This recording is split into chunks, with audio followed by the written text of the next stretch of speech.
Eddie Draxler here. That's, of course, take 5. That's in the original key. If you go to jazzchat.org, you can download. I did a version with tab, and it's also on MuseScore. If you type in my name, it should come up. Just EDDYTROXLER. So this is a song. It gets requested, and it gets you called off at jazz jams and stuff like that. And I've seen what I think of as great jazz players. They'll take a seat when this song comes up. So I'm here to tell you, don't let it scare you. It's not that bad. I've done it in different keys, sometimes more guitar friendly. You could do it in A minor, so you get that bass line. If you wanted to do a solo version, or you could just take it up a whole step. It would be an E minor, but so 6 flats. That's G flat major. You could F sharp G flat, whether you want to write flats or sharp. Horn players, they tend to go for those flat keys. If you've been to blues jams, and you're used to that, and you want to switch over to jazz jams, you're sitting there with a bunch of horn players. They don't like the key of E too much, which guitar players do, or A. Guitar players, we like that E and A.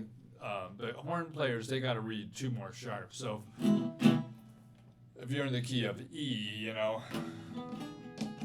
they're having to think the key of F sharp, 6 sharp, same as this. But so learn it in the original key. I think, which is this is the regular real book version. Don't let it scare you, because a lot of people do. It just takes some time. It's not that much to it. There's this leg that reoccurs. You know what I mean? The chords, the whole A section is just E flat minor to B flat minor. So the way I do them, if I'm comping behind a horn player, I think that you don't see these shapes. My monitor's on one side, my camera's on the other. So I'm trying to look at you over there. All right, so this is better, I think. So you don't see this shape in a lot of the chord books that you have. That's what I use a lot of times. Where I'm getting that E flat minor 7th, or E flat minor, you can use either or. I'm just, if you think of this, if you're just a beginner, I'm going to show you this. So you learn a C chord, right? Then you learn a C7, which you're adding a flat 7, right? The only difference between a 7th and a minor 7th is a flat 3. So if you flatten that finger, the E right there, then you have this shape. So that's a C minor 7 right there. Move that up to E flat, right? And that going to the B flat, I just bring this over here, and that's like a straight line bar there. If you wanna, so see how you do that. And then if you have a bass player, you don't really want to be playing those bass lines. You don't just you and a horn player or something. You might want to get those bass lines. And that's another thing that's strange about this particular tune, as opposed to All of Me or Autumn Leaves or something. Beginner jazz tunes, what I would call. Is that it's in 5/4. It's like a 1, 2, 3, 4, 5. So a measure of 3 and a measure of 2. I think 1, 2, 3, 4, 5. That's kind of the groove. And then so that's all the A section is, and it's A A B A pretty much. That B section if you wanna, I'll tell you the chords. If you have Real Book 1, I think it's the same. You know, when I was learning at music school, Berkeley. Hey, they owe me for that.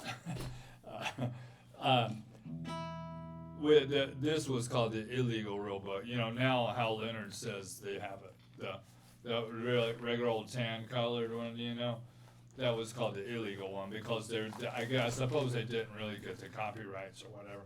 So that B section calls for a C flat major 7, which is the same as a B major 7th, right? I'm just using that plain old shape there for now. So, but keeping that 5, 4, 1, 2, 3, 4, 5, and then back up to the B flat minor 7, A flat minor 7th, then this for a G. And this tune, you can download it, jazzchat.org, but also you can download my book. It's a beginning guitar method from Blues Rockbot, and that's free for you. Jazzchat.org. Let me know, if you're having any trouble with that, because I think mine made me go through Google or Facebook or something, but I was able to access it. I can send it to you too. Also, if you need a free intro online lesson, unless I get really super busy, if I get a whole bunch of requests, but for now, not getting that many, so I'd be glad to do an online intro lesson. So C flat major 7 to B flat minor 7, A flat minor 7, just slide it down 2 frets. That plain old G flat major 7th off the low E that we learned in the beginning, They're on page 48 in my book. And it repeats that. And then at this time it just does a 2-5 back to the E flat minor, which will be F minor 7 to B flat minor 7. That's that's taking you back to so the chords, 1, 2, 3, 4, 5, 1, 2, 3, 4, 5, 1, 2. That's the whole A section, right? You got that? There's 1, 2, 3, 4, 5. There's 8 measures. 2, 3, 4, 5, 6, 7, 8. And it's really just a 4-bar thing that's repeating, because the way to learn that for me, once you get that pattern, just move it up, down, down.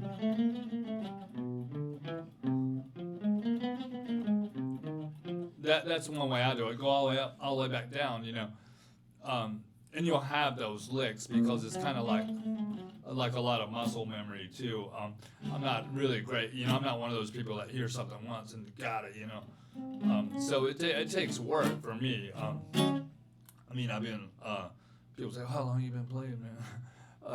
Like 50 years. So it's not like this stuff came easy for me. So don't worry about it. If it takes you a long time to learn it, you're just going to remember it a lot better. And make sure to have fun with it. I think that a lot of music and learning anything is keeping the positive attitude about it.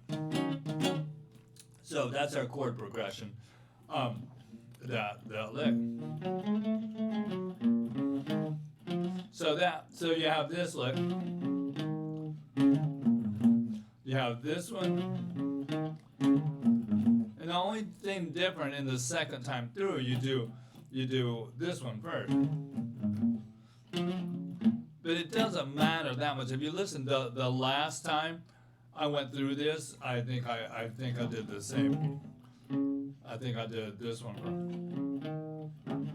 So it really doesn't even matter that much. But you want to try to, especially if you're playing with other players.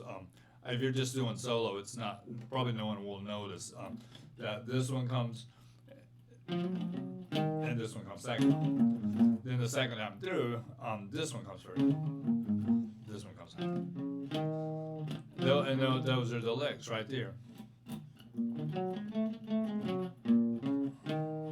I'll slow it down.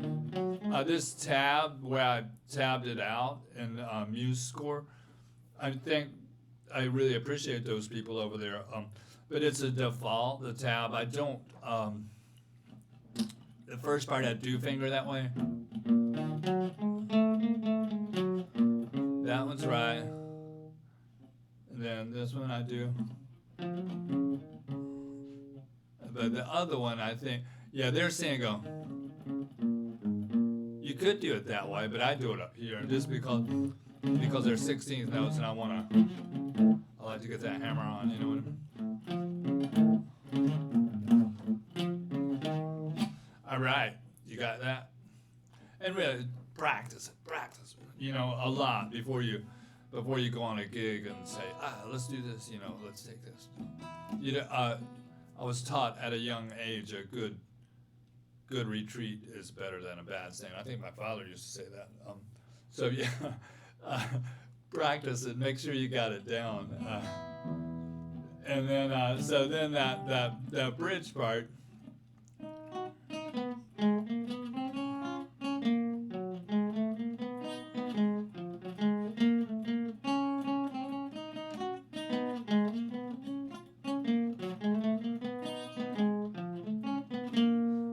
Takes practice. I'm pretty much staying right there in the first fret.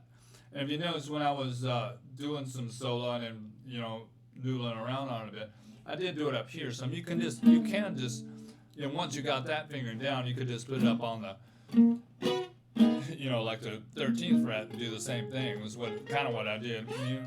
It just kind of cuts through, especially if you're with a whole band, you know. Just like, I mean, one violin or one flute can cut through an entire orchestra because it's, you know, the timbre.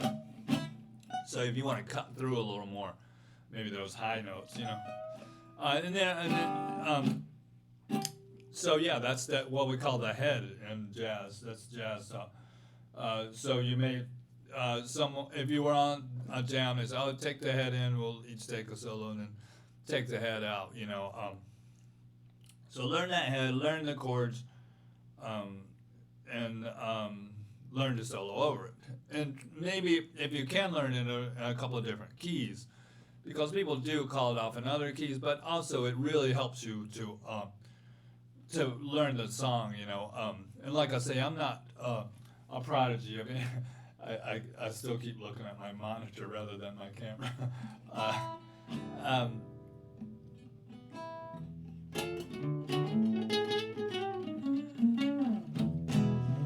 So yeah, I think, you know, learning in a few different keys will help you get that melody in your head a little better. And I always encourage people to read music. I know there's a ton of guitar players that don't read. A lot of my paying gigs, I work, you know, as a musician and a teacher, and I have for like more than 25 years. And I really, most of my good paying stuff is because I can read music. So take the time, you know. If you just put in 10 minutes a day, you'll get it, you know.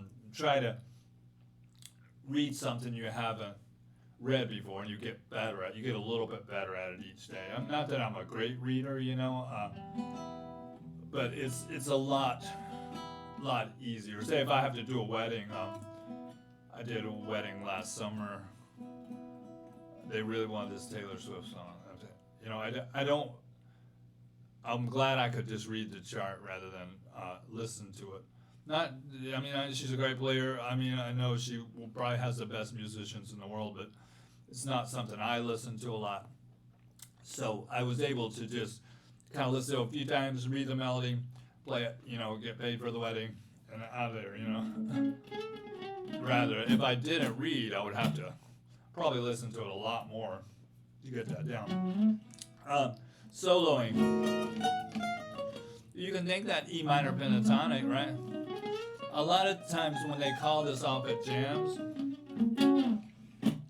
they won't go to the bridge. You know, during the solos, they'll just do. It is quite mesmerizing, I think. After a while, once you get that, but it can get old. I mean, we used to host a jazz jam, and you know, you got like 4 horn players, one a solo, a couple of guitar. Yeah, you're gonna be there forever if you're a rhythm player. And it's you know, you can do whatever you want. I like to go to the bridge and you know just. Usually I'll play the melody in that bridge or something like it. It's pretty much kind of within that key. Just have to listen. And I was using the computer, so of course it's gonna go to that unless I program it different. So a lot of that, just that minor pentatonic, E flat minor pentatonic fits pretty good for most of it. I was kind of hinting a few other things that you know. There's things that I know that are in 5/4. There's like you know there's the Mission Impossible, or kind of like that, or that there's a Jethro Tull song that you know that Living in the Past.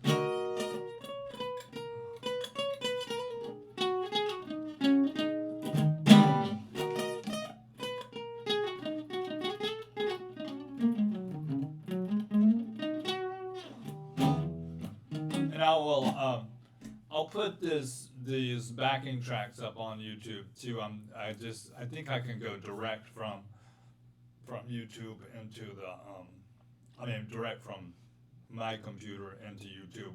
You know, that'll put that file. I've seen other people do it. I just gotta Google it, I guess, to figure it out.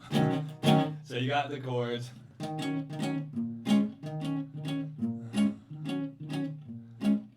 And then the bridge part, which is then A flat minor. So let me do that bridge for you. 1, 2, 3, 4, 5.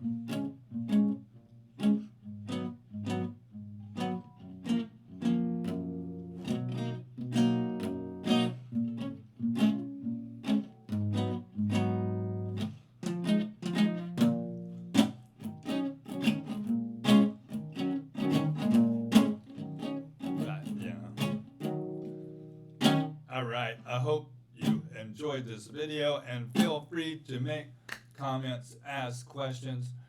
I do a weekly podcast that's all public domain jazz.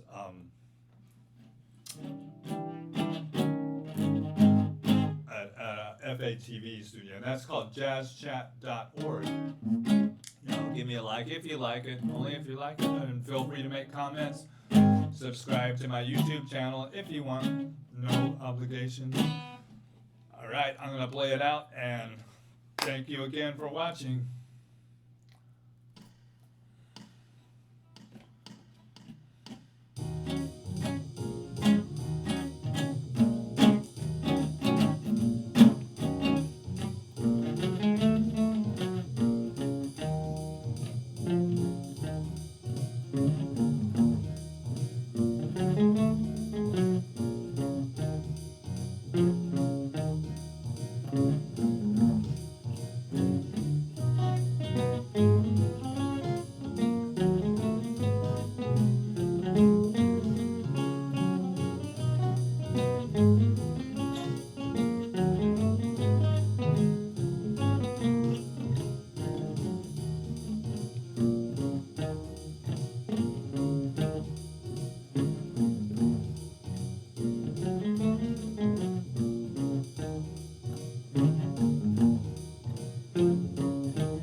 Thanks for watching.